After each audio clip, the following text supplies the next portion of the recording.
my Good, guys. brother is very Good on you good guys. working.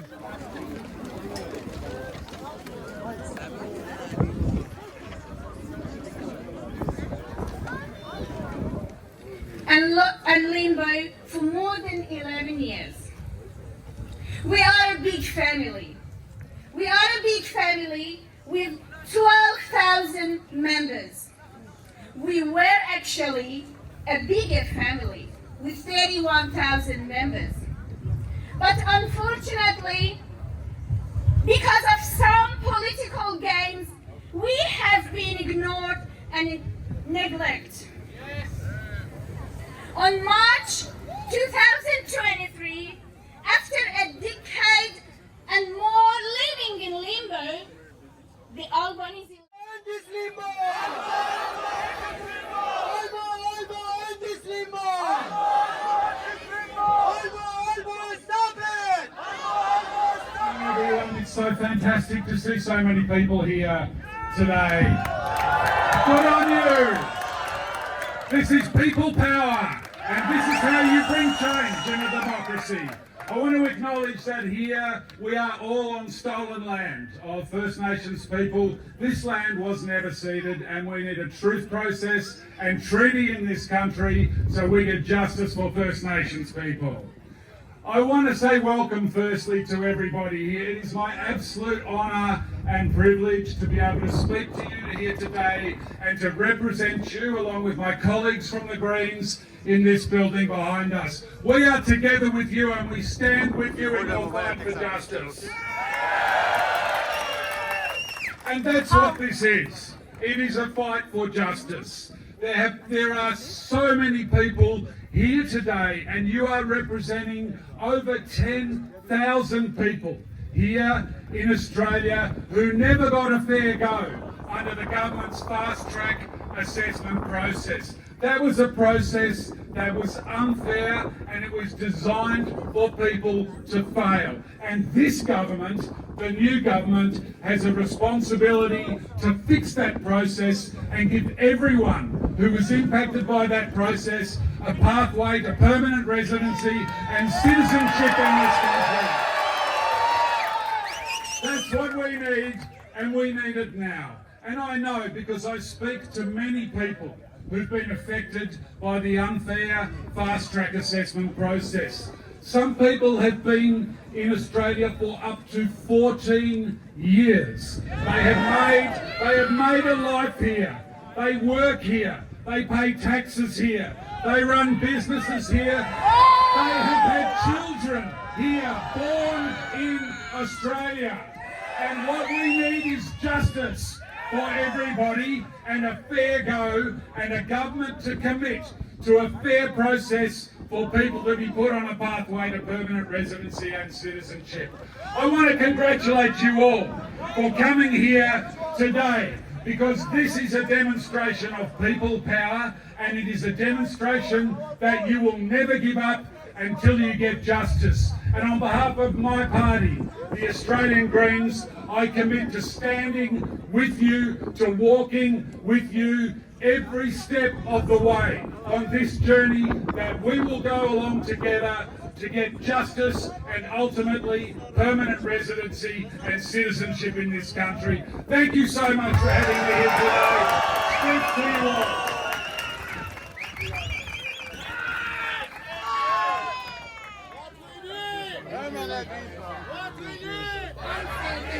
Unhuman decision by giving the Rose, which is permanent visa, to 19,000 refugees. By announcing this news, we felt like they peeled a mountain of stress and another layer of pain on us.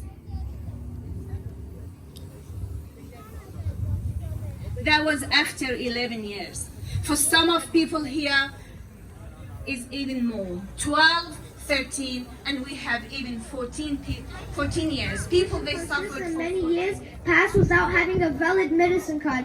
Many parents of children with disabilities bear the financial burden of their offspring's costly medications, leaving them in a situation reminiscent of refugees. In obtaining the government support required in contrast to the assistance extended to other individuals? As for difference between disabled people without a visa and those who possess one, it raises. We have another support, and we have another senator, which is David Showbridge from New South Wales, here to speak on behalf of us and support us. Please welcome him.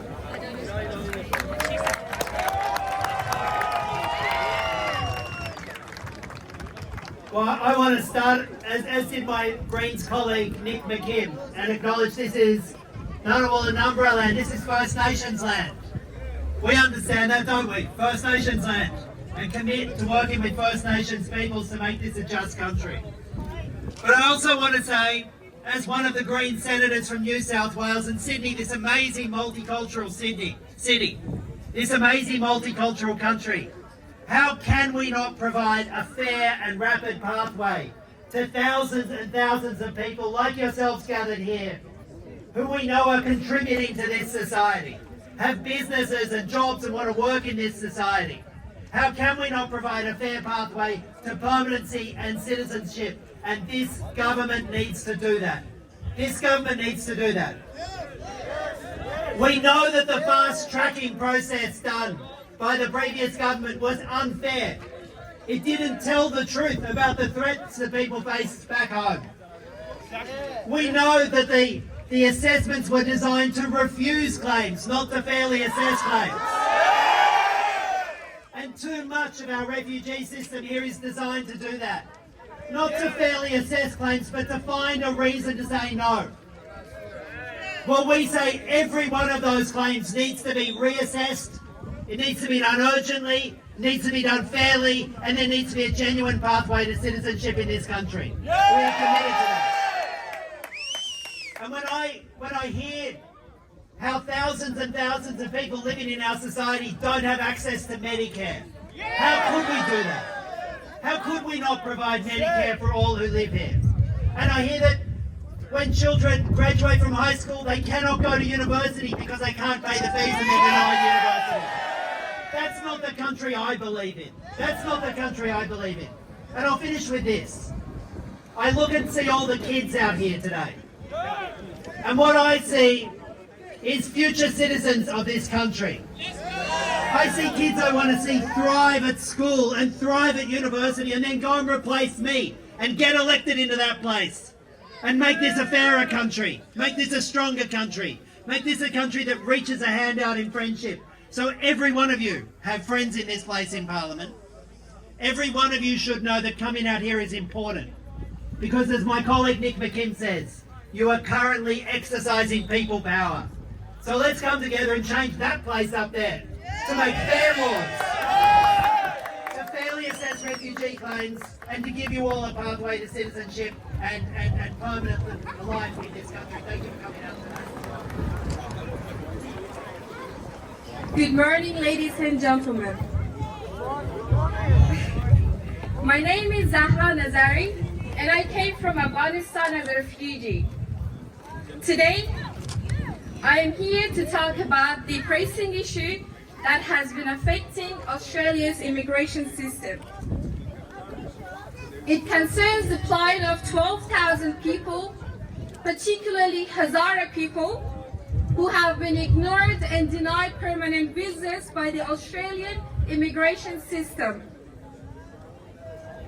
Imagine for a moment the despair and frustration that comes with having your dreams shattered, your hopes dashed, and your future uncertain. Such is the reality for around 12,000 people who have been left in limbo, waiting for a chance to start a new life in Australia, only to be met with silence and ignorance. 11 to 13 years ago, thousands of refugees were migrated to Australia from Afghanistan, Iran, and many other countries. And currently I'm married to my husband, a Hazara Shia man who came from Afghanistan by birth 13 years ago and still living in limbo with no visa. He has been ignored by the Immigration Assessment Authority policy. We want permanent visas. These 12,000 people have been living here in Australia about 11 to 13 years, and most of them without their wife and children. It's too long and it's too unfair. Shame! They were separated from their families, and this harsh reality leaves their children growing up without the love and presence of a father. Among these individuals are Hazaras and Shia people, a minority ethnic group from Afghanistan who have faced persecution and violence in their home country. The Hazara community has often been targeted by Taliban, making them one of the most vulnerable and marginalized population in the region.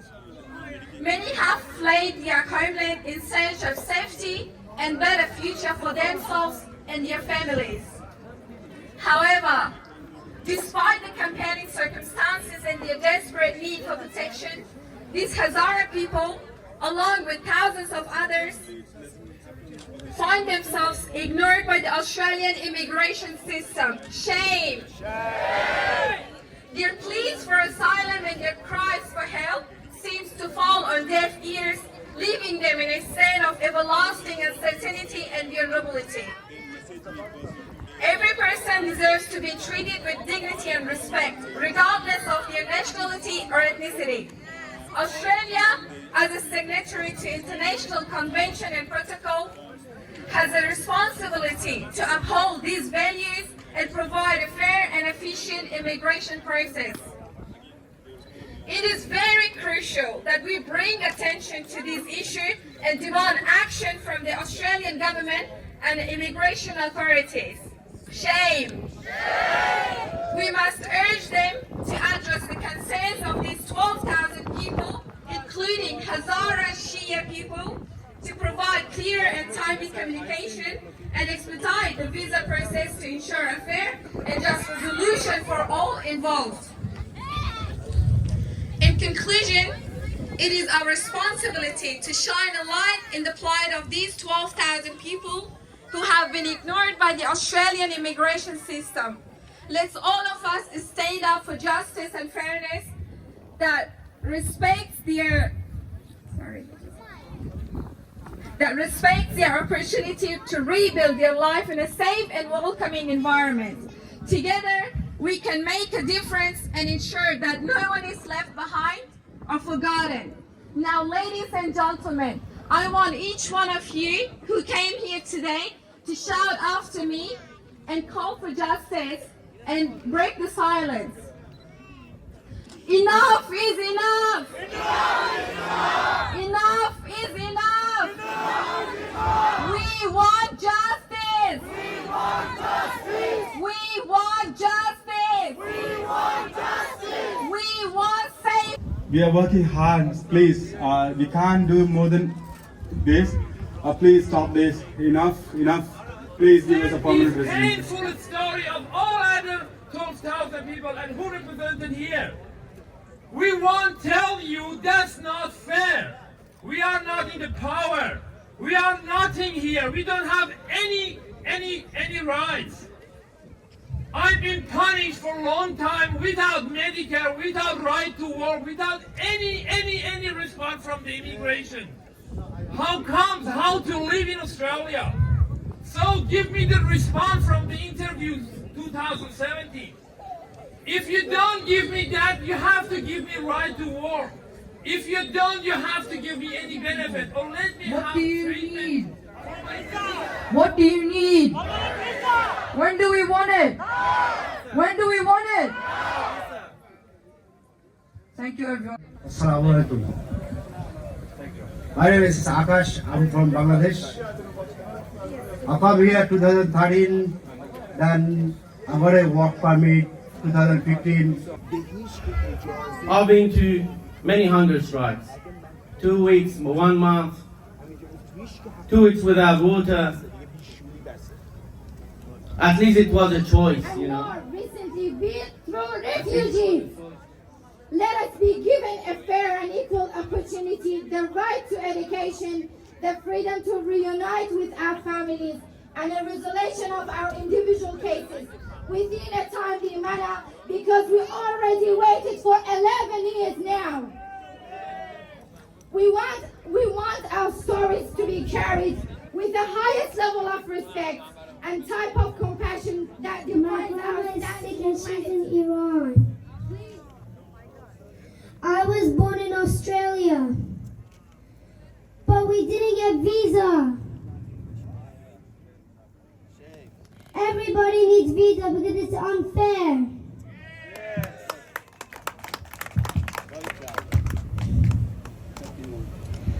What do you want? What do you want?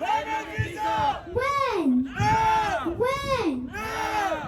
Albo, end this limbo. End this limbo. Enough is enough. Enough is enough. We come here to end this limbo because we want free visa. Exactly.